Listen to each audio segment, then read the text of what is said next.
Dati ako nakatira sa Kaliton, isang batang lansangan. Pinag-aral ako ni Loren. Dati akong batang minero, tumulong siya upang ang mga batang minero sa Paracale ay makapag-aral. Sumasagip ng buhay. Nabago po ni Ma'am Loren yung buhay ko. Natakasan ko po yung hagupit na ginawa ng amo ko. Kung hindi ho sa kanya, hindi ho ako makakauwi ng buhay sa Pilipinas at makasama ang aking pamilya. Loren Legarda para Vice Presidente.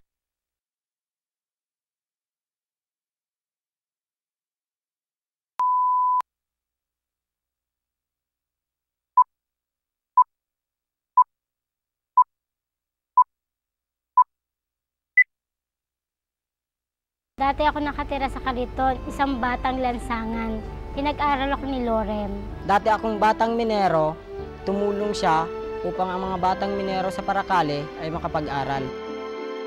Sumasagip ng buhay. Nabago po ni Ma'am Loren yung buhay ko. Natakasan ko po yung hagupit na ginawa ng amo ko. Kung hindi ho sa kanya, hindi ho ako makakauwi ng buhay sa Pilipinas at makasama ang aking pamilya. Loren Legarda para Vice Presidente.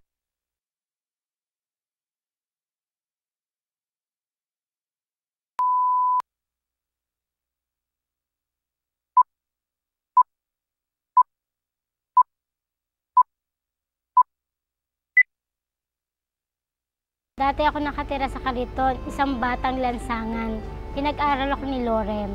Dati akong batang minero, tumulong siya upang ang mga batang minero sa Paracale ay makapag-aral.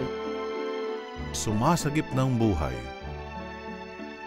Nabago po ni Ma'am Loren yung buhay ko. Natakasan ko po yung hagupit na ginawa ng amo ko. Kung hindi ho sa kanya, hindi ho ako makakauwi ng buhay sa Pilipinas at makasama ang aking pamilya. Loren Legarda para Vice Presidente.